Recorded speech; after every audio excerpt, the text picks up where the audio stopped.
Les banques à court de liquidité, que devant les guichets.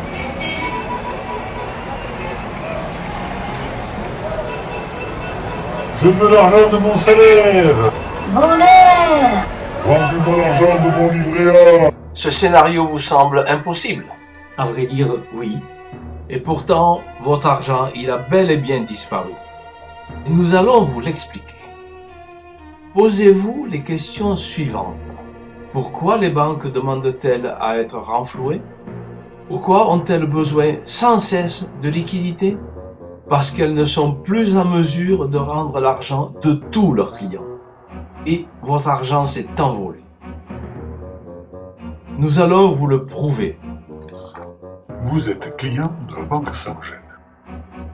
Bonjour, je viens déposer 1000 € sur mon compte. De ces 1000 €, la banque a le droit d'en prêter 980. Comprenez bien que les banques prêtent 98% de tous les dépôts. Ne gardent que 2% en fonds de garantie. La loi.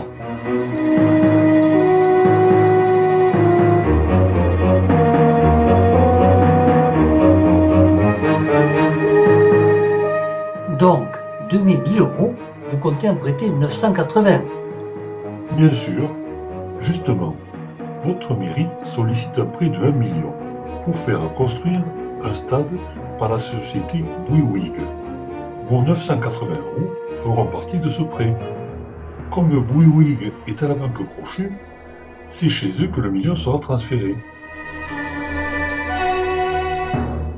Tout cela me semble bizarre. Si j'ai bien compris, mon argent est maintenant à la banque Crochet. Allons-y. Bonjour monsieur Crochet.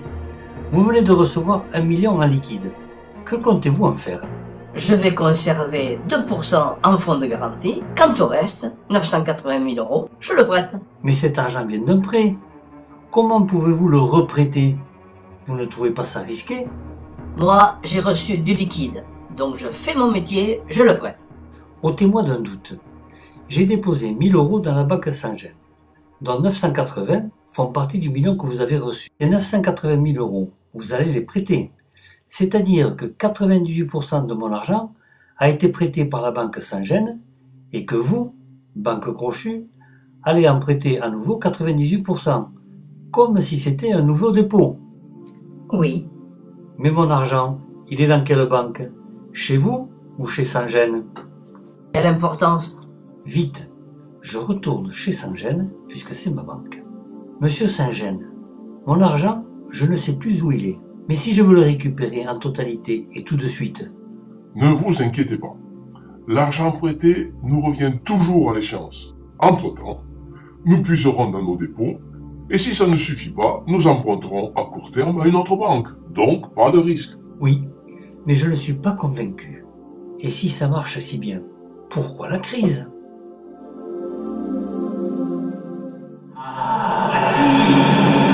Un client de la banque Saint-Gène a des problèmes.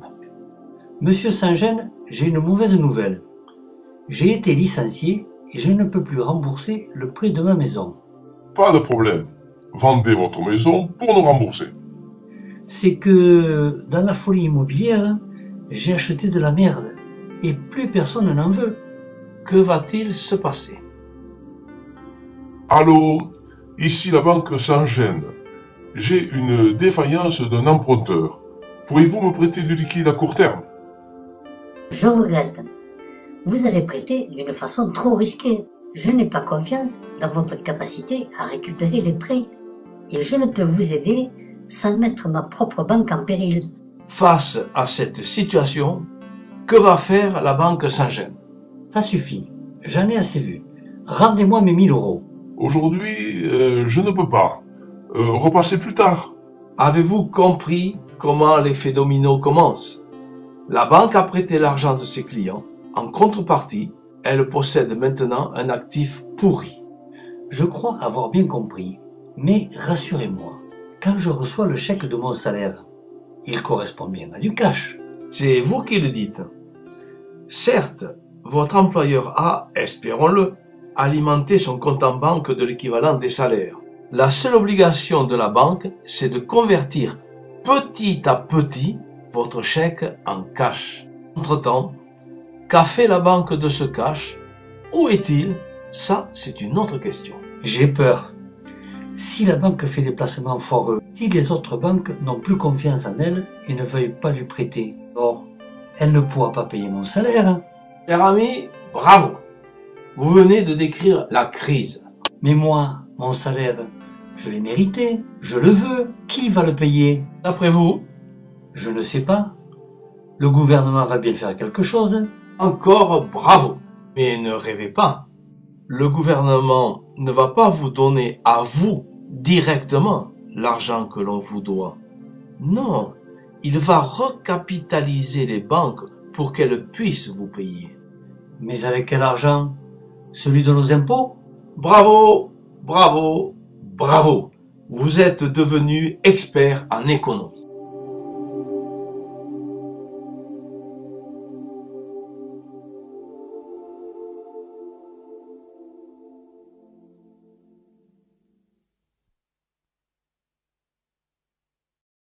Mais dans cette crise, que paient les banques? Rien. Seuls les citoyens payent. L'État puise dans nos impôts pour faire croire que notre argent n'a pas disparu. Donc, ces banques ne servent à rien, sauf à pomper notre argent. Bravo. Et là, vous venez de mettre le doigt sur le rôle que l'État n'aurait jamais dû abandonner. Lequel? L'État a abandonné son pouvoir souverain de créer et gérer sa propre monnaie. La Banque de France était le prêteur de l'État à taux zéro. Maintenant, l'État mendie l'argent aux banques privées au taux qu'elles désirent. Comment en est-on arrivé là? Parce qu'un jour, un gouvernement indigne a livré notre pays à l'appétit des banquiers. Comment cela? Le 3 janvier 1973, le gouvernement du président Pompidou, lui-même très lié à la banque Rothschild, a fait voter une loi qui dit, article 25, le trésor public ne peut être présentateur de ses propres effets à l'escompte de la Banque de France. Je ne comprends rien à ce texte. Par cette loi, l'État n'a plus le droit de frapper sa propre monnaie. L'État doit emprunter aux banques privées la monnaie que celles-ci créent, comme nous venons de le voir. Mais cette loi est stupide. Pourquoi payer des intérêts alors qu'on peut avoir l'argent à taux zéro? Nos élus sont inconscients. Ou complices. Lisez ce que disait le président des États-Unis, Thomas Jefferson, en 1802. Je pense que les institutions bancaires sont plus dangereuses pour nos libertés que des armées entières prêtes au combat.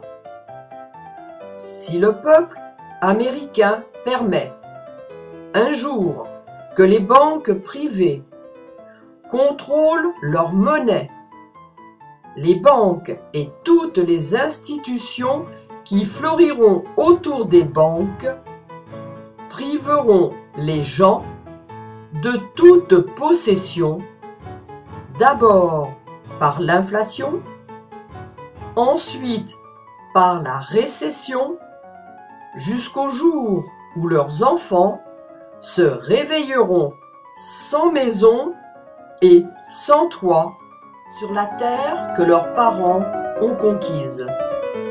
C'est bien ce qui s'est produit depuis 1973 et qui s'est aggravé en 2007 avec l'article 123 du traité de Lisbonne. La répercussion sur les finances publiques est catastrophique. 1973, avant cette loi, la dette de la France était nulle. Déjà, en 1978, elle s'élevait à 72 milliards d'euros pour atteindre en 2010 presque 1600 milliards d'euros. Voyez le graphique qui suit.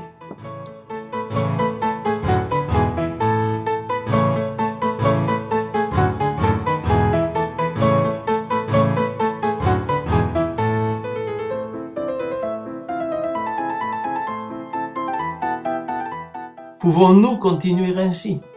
De cette dette de 1600 milliards, nous payons chaque année des intérêts. Si nous en faisons la somme, depuis 1973, avec nos impôts, nous avons payé plus que la dette. Comment arrêter cela? Exigeons Premièrement, l'abrogation de la loi de 1973 et son équivalent européen, l'article 123 du traité de Lisbonne de 2007. Annulation pure et simple de la dette, déjà largement remboursée par les intérêts versés. Enfin, la création d'une banque d'État, l'ancienne Banque de France, ayant le droit d'emprunter directement à taux zéro à la BCE pour tout projet décidé par l'État.